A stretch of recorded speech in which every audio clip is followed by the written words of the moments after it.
morning, respected teachers and my friends. My name is Abhinav Pandey, and I am here to give a presentation on topic routes of drug administration.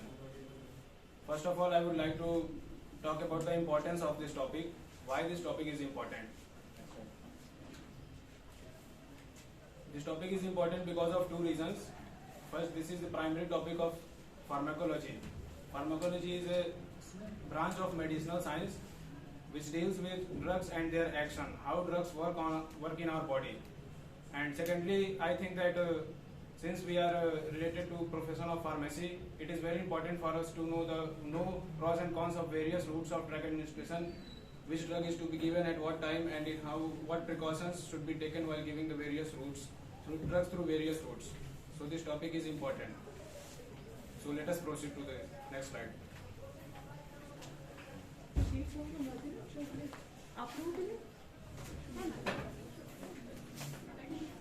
एक बहुत common misconception है drug को लेके कि drugs मतलब अगर जैसे नाम आता है ड्रग्स का तो सिर्फ माइंड में एक इमेज बनती है कि ड्रग्स सिर्फ ट्रीटमेंट के लिए यूज होते हैं, लेकिन ये सही है लेकिन पूरी तरीके से सही नहीं है। ड्रग्स जो है डायग्नोसिस और प्रिवेंशन में भी यूज किए जाते हैं।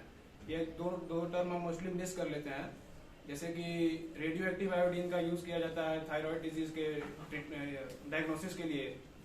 प्रिवेंशन के लिए हम कह सकते हैं कि जैसे बैक्टीरियोस्टैटिक एंटीबायोटिक्स का यूज किया जाता है जो सिर्फ प्रिवेंट करती हैं बैक्टीरियल ग्रोथ को, और ट्रीटमेंट के लिए तो बहुत सारे मतलब यूज ही किया जाता है, वो तो नॉर्मल है। ड्रग्स के एडमिनिस्ट्रेशन के लिए बहुत सारे रूट्स हैं, तो उसको सेलेक्ट करने के लिए कौन सा रूट जो है सबसे मैक्सिमम एडवांटेज है और मिनिमम डिसएडवांटेज है, उसके लिए कुछ पॉइंट्स हैं। जैसे कि पहला पॉइंट है physical and chemical property of drug. जो हमारा ड्रग है वो सॉलिड फॉर्म में है, लिक्विड फॉर्म में है या गैसियस फॉर्म में है, वो उसके वजह से जो है हम रूट्स वेरी कर जाते हैं सेलेक्ट करने में।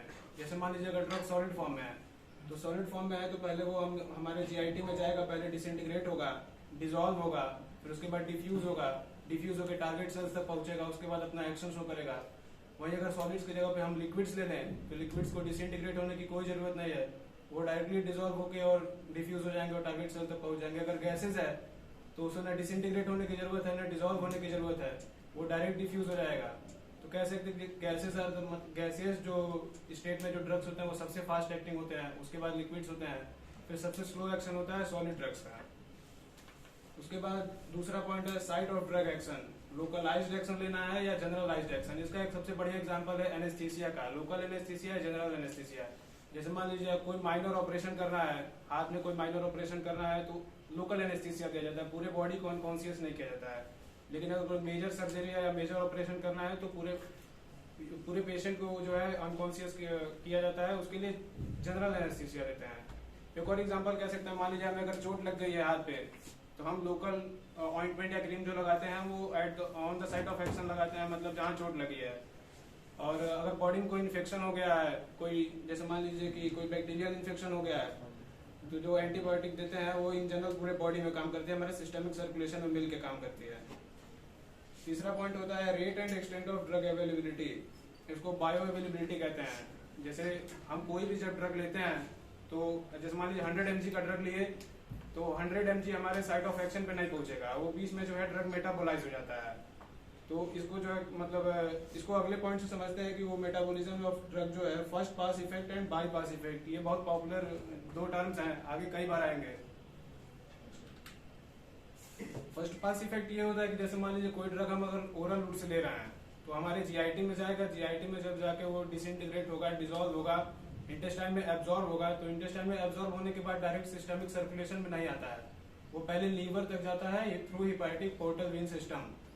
वहां जाने के बाद लीवर में जो है ड्रग्स का मेटाबॉलिज्म होता है। जैसे मान लीजिए आप 100 mg का ड्रग लिए तो हो सकता है उसमें से 2 mg या 10 mg अलग अलग ड्रग्स के हिसाब से वेरी करता है, वो मेटाबोलाइज हो जाता है, उसके बाद उसका कॉन्सेंट्रेशन रिड्यूस हो जाता है जब वो सिस्टमिक सर्कुलेशन में पहुंचता है।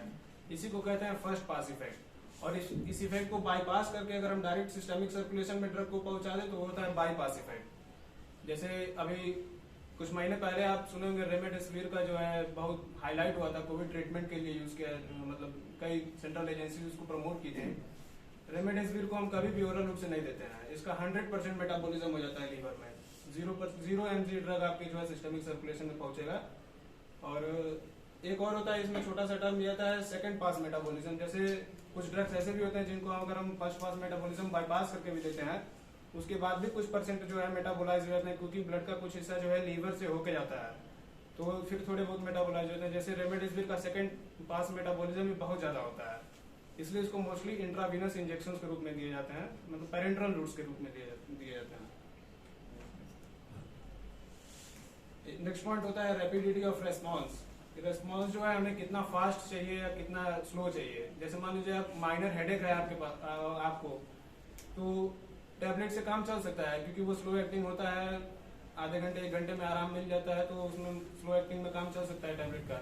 लेकिन अगर कोई मेजर सर्जरी करनी है, एक्सीडेंटल इंजरी हो गई है, तो हम आईवी रूट से देते हैं, पेरेंट्रल रूट्स को प्रेफर करते हैं, क्योंकि हमें फास्ट एक्शन चाहिए होता है।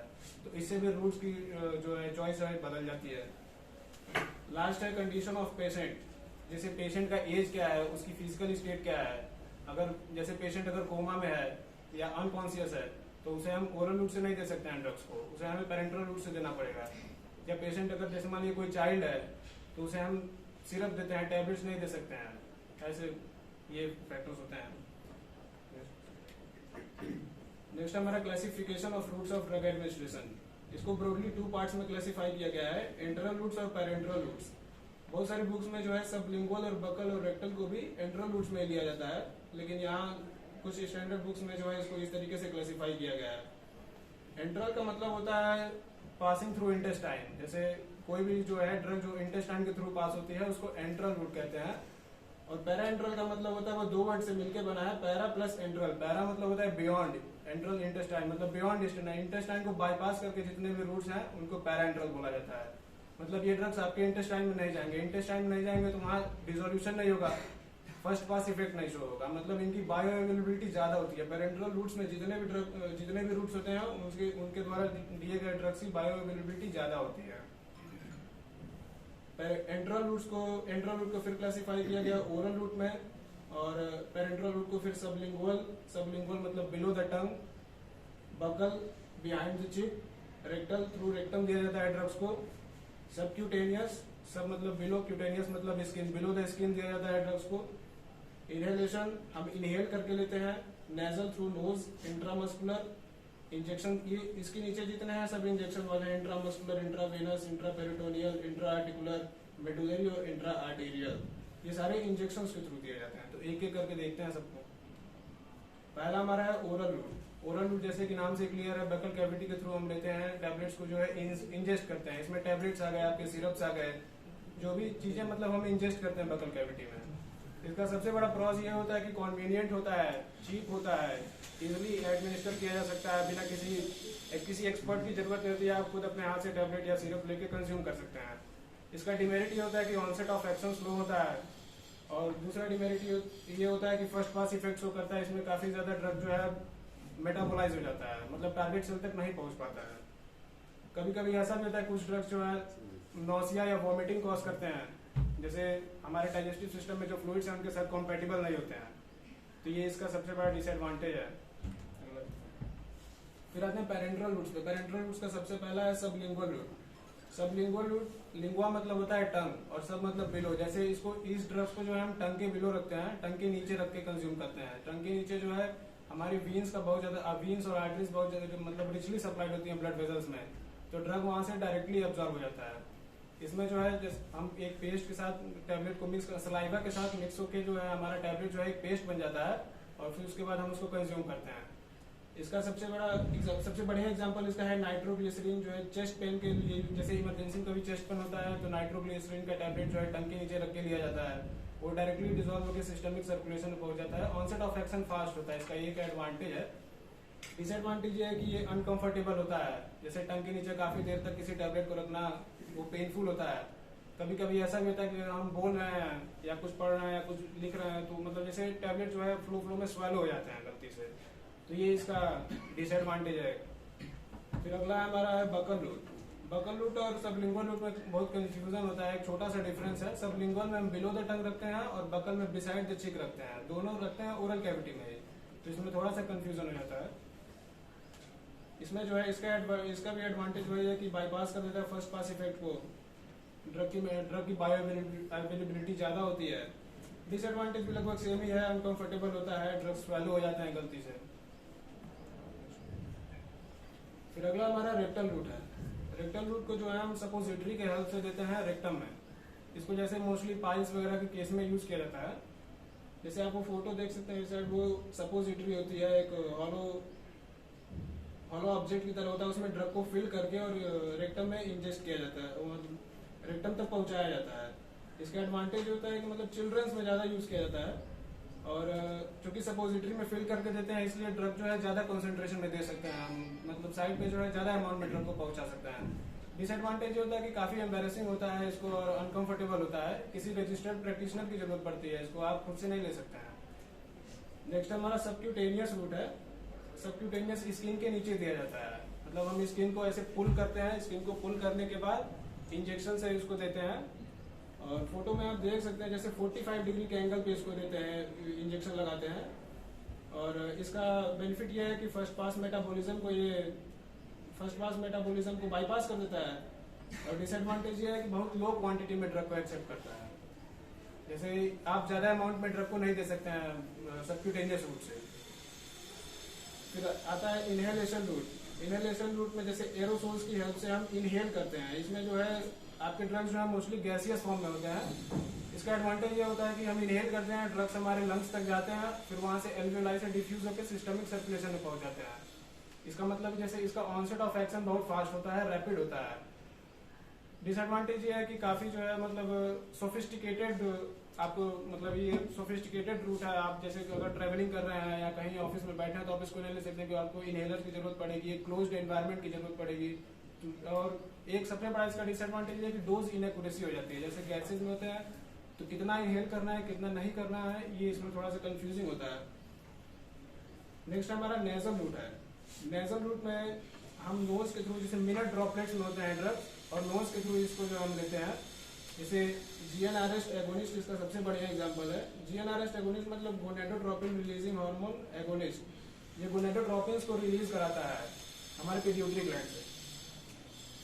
इसका डिसएडवांटेज ये है कि ये थोड़ा नया है और अभी पॉपुलर नहीं होता, थोड़ा सा इनकम्फर्टेबल भी होता है नोज में जो है इंजेस्ट नोज के थ्रू ड्रग्स को लेना, इसका डिसएडवांटेज। नेक्स्ट हमारा इंट्रामस्कुलर है। इसमें ड्रग्स को जो है मसल्स में इंजेक्ट किया जाता है through injections.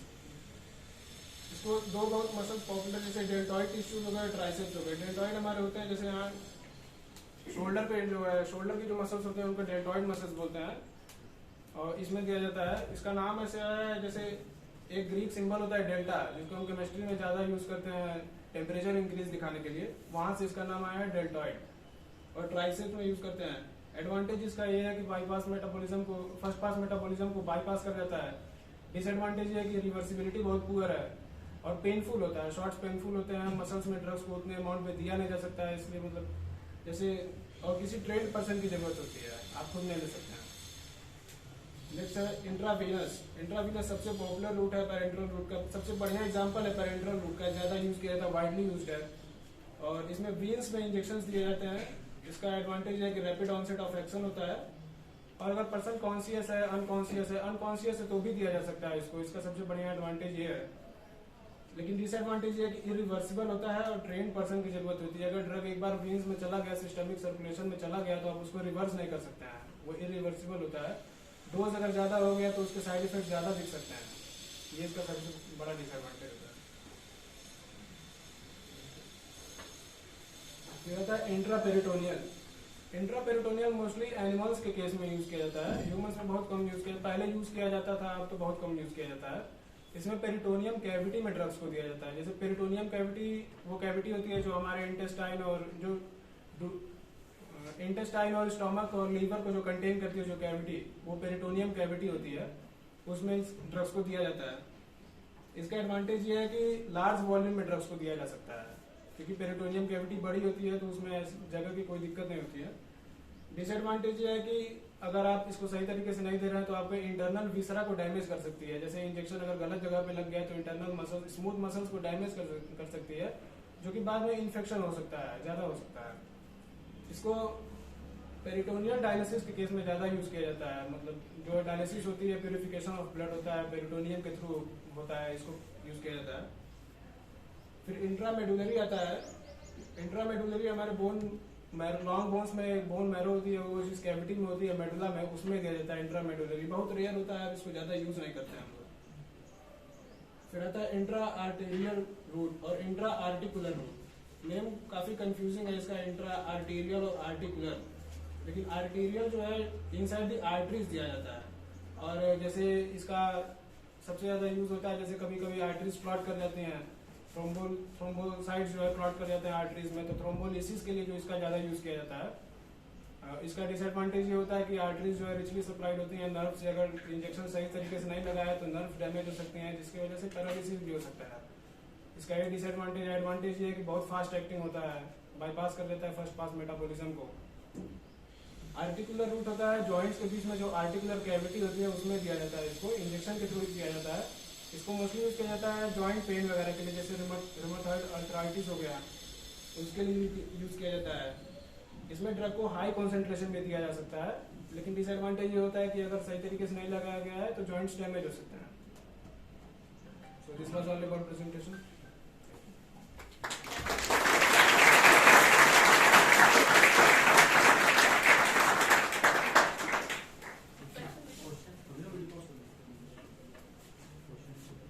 Questions?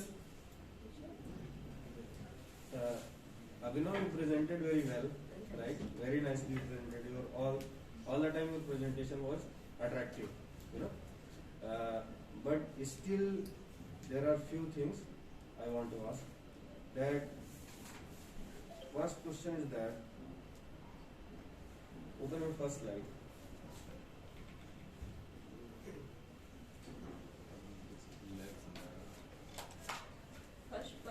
First one. Right. Next. Right. So, in all the presentation, you used the alphabet in capital letter. Why did you do that? Sir, I did this because auditorium is long and so students sitting at back side can see. That's why I use them in bold and capital letters. No. That is a presentation है वो पीछे तक आप इतना ही font का size एक अलग होता है, फॉन्ट की चॉइस अलग होती है, वो कैप्स में रख रहे हैं, सेंटेंस केस में रख रहे हैं, ये एक अलग होता है।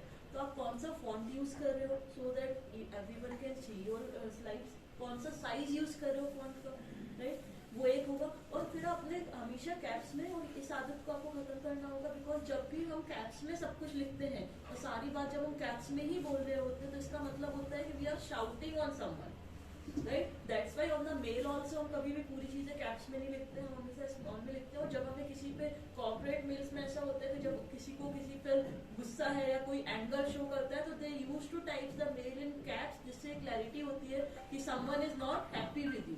तो हमेशा पूरे सेंटेंसेस को सेंटेंस केस में ही रखना है, कैप्स केस में नहीं रखना है। आप साइज का जैसे ही बड़ा करोगे, आप इसी साइज में स्मॉल में भी रखोगे तो विजिबल होगा, पीछे तक विजिबल होगा। And you have highlighted your the main points, तो वैसे भी हाइलाइटेड किया हुआ है, तो साइज का इफेक्ट होता है विजिबिलिटी में। Next slide now. Next. Right. Hold on.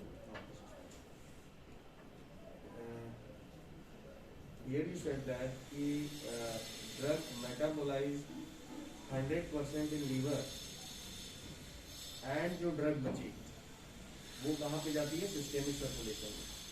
ये स्टेटमेंट था आपका सर रेमडेसिविर के केस में था। रेमडेसिविर के केस में था कि जो रेमडेसिविर है that is 100% get metabolized in the liver and the drug then goes to the systemic circulation. You explain your sentence again, right. ये ऐसा था, आपने कहा। तो एक्चुअली ये जब आप खुद ही बोल रहे हो कि ड्रग 100% मेटाबोलाइज हो गई तो ड्रग बची ही नहीं, है ना? ठीक है, इस चीज पे you want to say something in this particular? No, ma'am. Actually, it was. I mean to say that the blood goes to systemic circulation without drug, that without remdesivir. Actually, flow में sir निकल गया होगा.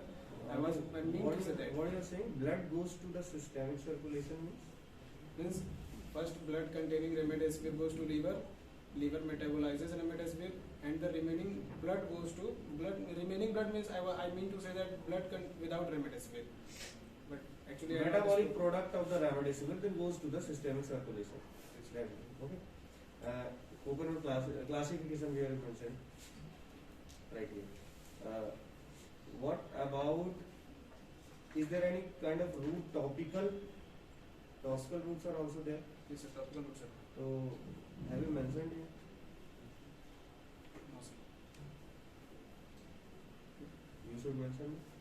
Ointments, creams, gels कहाँ पर use करते हैं? Topical use करते हैं। हाँ, एक और है जैसे आपने सारे ही वापस से इस वाली स्लाइड में आपने एक तो स्लाइड्स बहुत अच्छी बनाई है, नो डाउट बहुत अच्छे से मेहनत की है। सेकंड ये है कि आपने सारे ही रूट्स पेरेंटल के यूज किए हैं, तो एक मिस किया है वो है इंट्राथीकल। तो क्या आप जानते हैं इंट्राथीकल के बारे में? किसी और को पता है व्हाट इज इंट्राथीकल रूट? जब हम वर्टिब्रल कॉलम में इंजेक्ट करते हैं, जब हम इंजेक्शन कहाँ पर लगाते हैं? वर्टिब्रल कॉलम में लगाते हैं, उस रूट को हम लोग इंट्राथीकल रूट कहते हैं।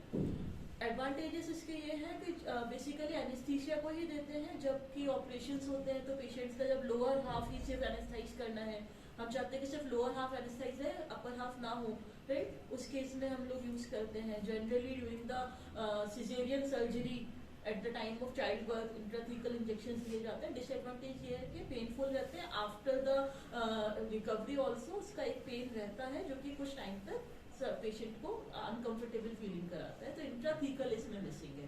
तो इंट्राथीकल कौन सा होता है? जब वर्टिब्रल कॉलम में हम लोग इंजेक्शन देते हैं। वर्टिब्रल कॉलम में अलग अलग, आपने तो पढ़ा होगा, लंबर अलग अलग वो रहते हैं, तो उसमें भी अलग अलग इंजेक्शन हम दे सकते हैं, उसको इंट्राथीकल रूट कहते हैं। ठीक है, वो एक मिसिंग है। ओके, आगे कर दीजिए। At one point where you mentioned the gonadotropin releasing hormone. Okay, that's right. Yeah. Gonadotropin releasing hormone, and you said that this hormone releases from pituitary. Is it right? No, sir. It releases from hypothalamus and it goes to pituitary. And Then it only from- the pituitary Yes, releases then gonadotropins. gonadotropin hormone. Yes, sir. That may be FSH or LH. Yes, sir. That is the right answer. ठीक है? उस समय ये कहा था कि gonadotropin releasing hormone pituitary से release होता है। No, sir. ठीक है, आपको पता है that is okay. Good. Why we administer intravenous in veins only? Sir, because veins have low pressure than arteries. Comparatively low pressure than arteries, because arteries are directly, blood is pumped from heart directly, the pressure is high in arteries. Maybe because of that. Maybe because of that. Okay. That can be one answer, but we can also administer in the arteries also. But the availability is in the deeper side. The availability of the artery is in the deeper side of the body. That's why we use intravenous veins only. Clear?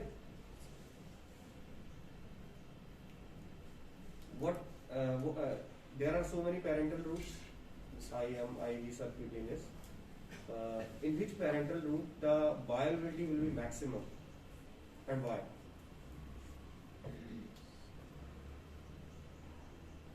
Intravenous only bioavailability will be maximum. Okay. Why so? Because veins have much deeper penetration and the drug almost goes to the site of action, and there is no any mediator between veins and blood cells or body cells. They have penetrated very deeply in our body through capillaries, and in case of if you take example of intramuscular, muscles also do metabolism, so maybe because of that bioavailability may decrease. Please explain करिए आप क्या करें sir? तो जैसे ये कहना चाहते हैं कि जो वीन्स होती हैं उनका मच डीपर पेनिट्रेशन होता है, और लगभग वीन्स और कैपिलरीज का डीपर पेनिट्रेशन होता है का क्या मीनिंग है? मतलब जैसे अभी आपने बताया सर कि और each and every body parts को वीन्स सप्लाइड रहते हैं, और लगभग ईच एंड एवरी टिश्यू को सप्लाइड रहते हैं, तो सिस्टमिक सर्कुलेशन के थ्रू डायरेक्ट जो है ड्रग बिना किसी मतलब इंटरमीडिएटली कोई मेटाबॉलिज्म करने का कोई रूट नहीं था, सिस्टमिक सर्कुलेशन से ही सेल तक पहुंच जाते हैं। मस्कुलर वगैरह में ये हो सकता है कि मतलब मसल्स भी मेटाबॉलिज्म करते हैं, तो हो सकता है उसके दौरान कुछ ड्रग्स का मेटाबॉलिज्म हो जाए। ठीक है। डायरेक्ट एडमिनिस्टर करते हैं हम उसमें सिस्टमिक सर्कुलेशन है ना, ब्लड में जा रहा तो इसीलिए बायोअवेलेबिलिटी उसकी बात है। मिनिमम बायोअवेलेबिलिटी किस रूप में होती है? मतलब ओवरऑल रूट्स की बात करना है सर, सिर्फ मिनिमम अगर स्पेसिफिकली आप बात करो, किस रूट ऑफ एडमिनिस्ट्रेशन में फर्स्ट पास मेटाबॉलिज्म के मैक्सिमम चांसेस हैं? ओरल रूट में Is there any are you okay with oral? Oral के साथ ही होता है. It seems oral because What about rectal route of administration? Sir rectal route of administration में bioavailability minimum होती है सर, क्योंकि इंटेस्टाइन को क्रॉस करने के बाद रेक्टम आता That है. is what I am asking. आपको यही रेक्टल रूट ऑफ एडमिनिस्ट्रेशन में मिनिमम होती है. हाँ मिनिमम. ठीक है, ठीक है. फर्स्ट पास मेटाबॉलिज्म मैक्सिमम होता है. ये क्लियर है ना?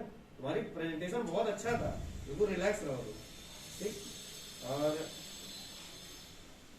हाँ अभी तो ठीक है सर, आपने पूछे फिर मेरे कुछ क्वेश्चन आया था. ठीक है. You did it very well. Even your answers are very nice. बहुत अच्छे से फ्रेम करके और करेक्ट आंसर्स दे रहे हो. That is a good thing. In case अगर कुछ चीज नहीं भी पता होता है, जस्ट यू कैन से, मतलब during the answers you can say कि sir right now I am not knowing, maybe I will study about it and I will get back to you in the next presentation, but right now don't beat around the bush. आप थोड़ा बहुत logically उसके around अगर आपको बात पता है, give your answer. If you don't know you can say directly कि sir right now I am not knowing this particular answer, maybe I will study and I will discuss and I will get back to you in the next presentation, right? So this can be the answer.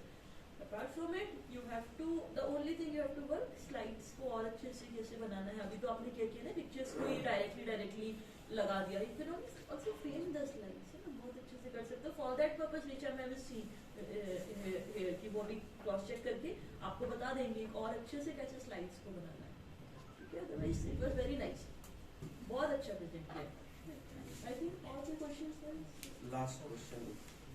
Call you said that कि veins and arteries are richly supplied to blood vessel below tongue. आप statement दे रहे हो, veins and arteries richly supplied to blood vessel. So veins and arteries are the blood vessels. Sir, actually it would be richly supplied with blood vessels. मतलब veins and arteries are richly supplied. Is it richly supplied only? बस. हाँ richly. Blood vessel तो है ही है. supplied. आप किस तरीके से देखते हो? लाइक आपके आर्टरीज और वेन्स ये एक अलग पार्ट है या एक ट्यूब लाइक स्ट्रक्चर है जो कि डायमीटर को लेके अलग है? मेरा क्वेश्चन आप समझ रहे हो? Sir please repeat. Like body में आर्टरीज वेन्स सब कुछ है, ब्लड वेसल्स हैं, उनके अपने टाइप है, आर्टरीज वेन्स कैपिलरी वेन्यूल. तो ये सब अलग अलग ट्यूब्स हैं या एक ही ट्यूब का नेटवर्क है जो कि डायमीटर को लेके अलग अलग है? सर अकॉर्डिंग टू मी अलग अलग है सर. मतलब वेन्स का नेटवर्क अलग होता है, आर्टरीज का अलग होता है, डायमीटर में भी डिफरेंस होता है सर. हाँ, डायमीटर में डिफरेंस होता है और ये अलग नहीं होती. लाइक आप जब इधर आते हैं तो सबसे पहले आपका aorta, artery, arteriole, capillary, venule, when, फिर वेना का हुआ, फिर हार्ट. ये पूरा एक सिंगल ट्यूब है, बस डायमीटर को लेके डिफरेंस और ब्रांचेज हैं उनकी. ठीक है, चलिए देखिए. Very nice.